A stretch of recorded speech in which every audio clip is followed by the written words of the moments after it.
So let's take a look at the list for this week. Now, one of these is true, and the other two are false. So the first one, crickets can tell you the temperature. Humans use only 10% of their brains, or 10% of their brain power. And a mother bird will reject its baby if it's been touched by a human. Now, those are things that people commonly believe, but one of them, only one of them is true, and the other two are myths. So what do you think? Jordan, what do you think? A mother's bird will reject its baby if it's been touched by a human is true. Okay. Jordan says it's the third one. What do you think, Kathy? It's number one. There's a math formula for it. Math teacher says that it's number one. There's a math formula for it. So what do we think? Sherry? Humans use only 10% of the brain. Sherry says it's the second one. Okay, any other guesses? Kathy is correct. It's actually the first one that is true, and the other two are myths. Crickets can, in fact, tell you the temperature. As Kathy pointed out, there is a mathematical formula that coordinates the frequency of the chirps to the temperature, because the temperature impacts the impulse that compels the cricket to chirp. I think is it that the faster it is, the warmer it is? Is that what it is? Okay. Yeah, it's like 4 times something. Okay. Well, I was an English teacher, not a math teacher. I say that quite often. I'm not really I'm a words guy more than a numbers guy, so you just confused me this morning. Human brain activity varies wildly based on what the brain is doing. A person who is only at 10% of their brain power all the time, I'd be very concerned about that person. And mother birds probably can't even tell if her baby was touched. I don't believe they have a very strong sense of smell. This myth was probably just started because mothers were worried about their children accidentally injuring the bird. It's also possible that if you find a baby bird on the ground, it was probably trying to fly, and you probably need to leave it where it is so it can get to it. But again, these are things that we have come to believe in our culture through repetition. And in Christianity, there are expressions that we've gotten used to saying and hearing that are kind of true, but they generally miss the point. They're half-truths. Now, maybe someone used the expression in a situation in which it was helpful, but it gained such popularity that some are even inclined to believe that those expressions are in the Bible. And while those expressions may have been helpful in certain situations, they can be spiritually damaging in other situations. Now, the half-truth we're going to look at today is this one: God won't give you more than you can handle. Often when people hear this one, they're going through a trying time, and the response is often, well, I wish God didn't have so much confidence in me. Well, this time, in sort of a variation on the pattern from the last couple of weeks, I'd like to start not by talking about what this expression gets right, but what it gets wrong. Just like the expression, everything happens for a reason, that we talked about a couple of weeks ago, this expression makes it sound like God is responsible for our suffering. And the implication is that it's God who's giving us our troubles. But remember, God does not desire that we suffer.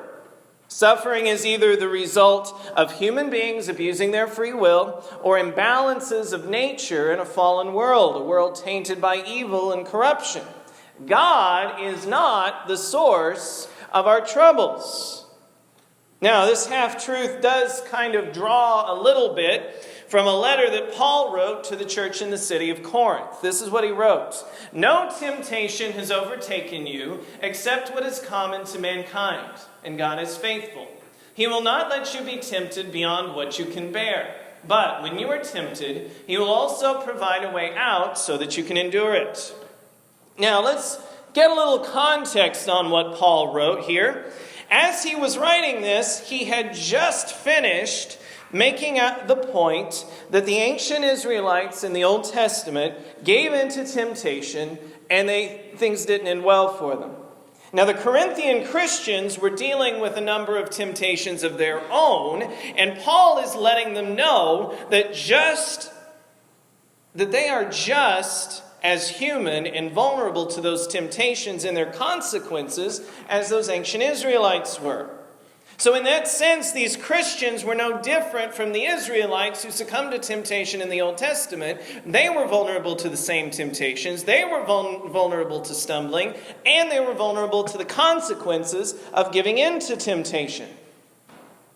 And in fact, right before this verse, Paul warns them, so if you think you are standing firm, be careful that you don't fall.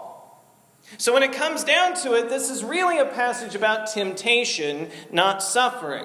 And the promise is most certainly not that we by our own strength and willpower can withstand temptation. The promise is actually that God will give us a way out of temptation, an opportunity to free ourselves from it before we can't take anymore and we give in.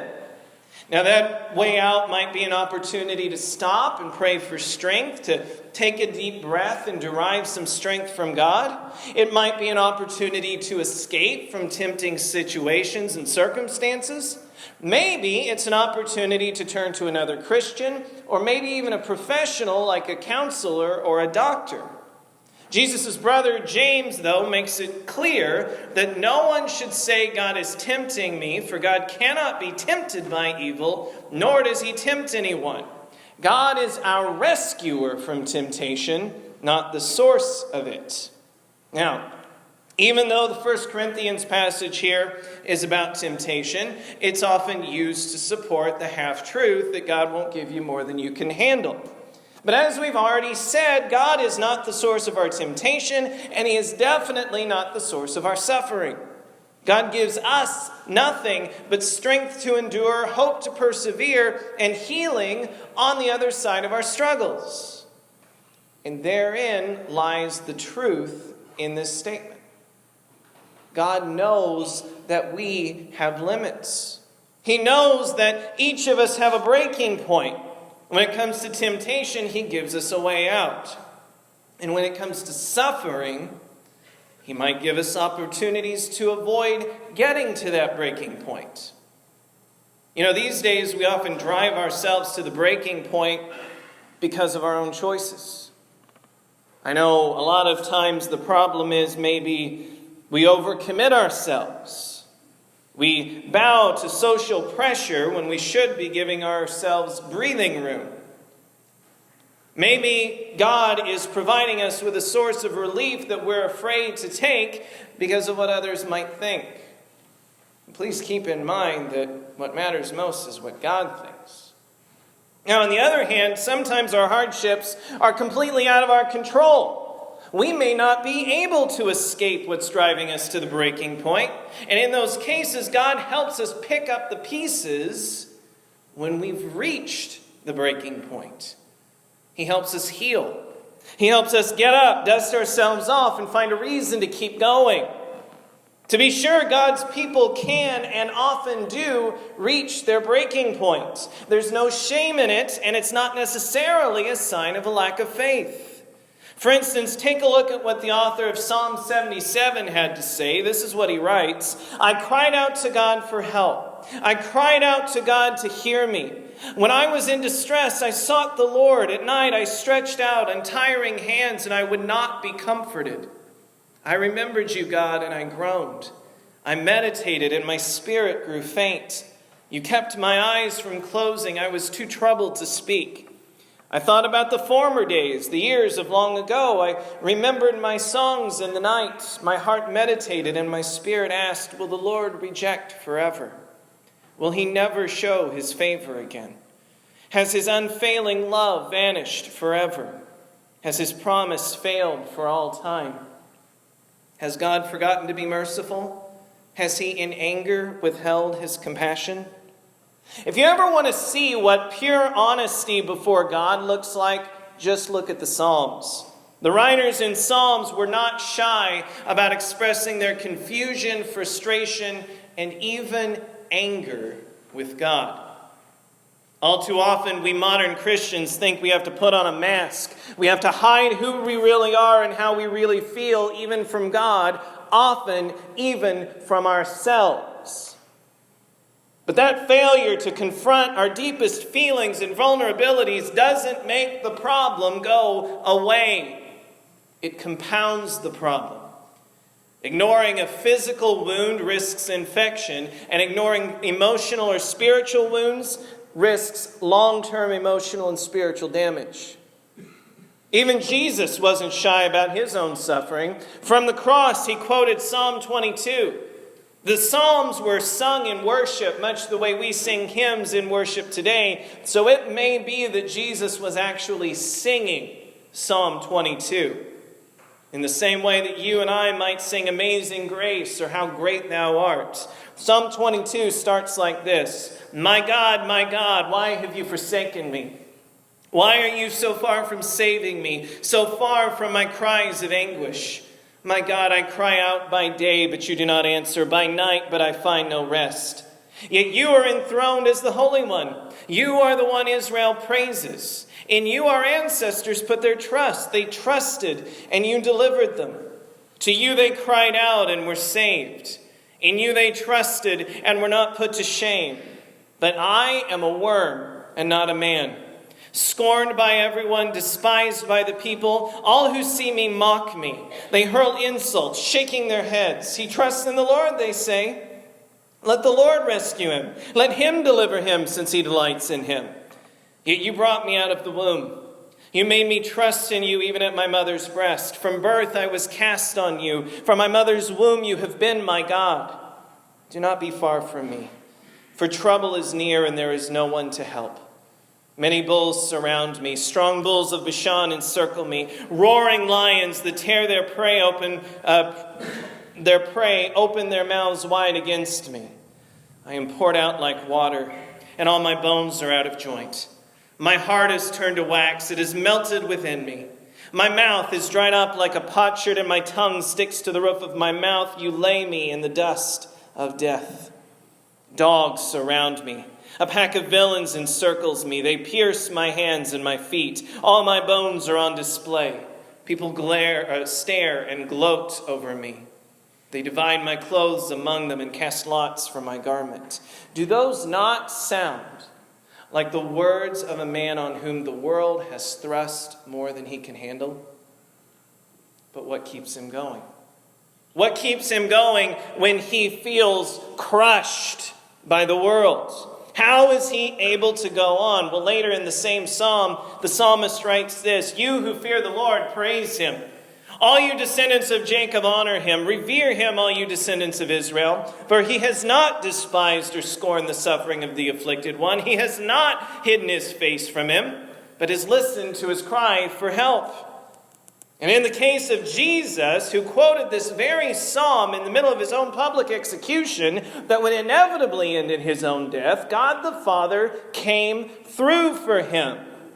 You and I both know that the Father raised Jesus from the dead. He didn't abandon him from his fate. He was there to pick up the pieces when it seemed like everything had already been lost. He was there to restore him after he reached his breaking point. The author of Psalm 77 ends his psalm similarly. He writes, Then I thought, to this I will appeal. The years when the Most High stretched out his right hand. I will remember the deeds of the Lord. Yes, I will remember your miracles of long ago. I will consider all your works and meditate on all your mighty deeds. Your ways, God, are holy. What God is greater than our God? You are the God who performs miracles. You display your power among the peoples. With your mighty arm you redeemed your people, the descendants of Jacob and Joseph.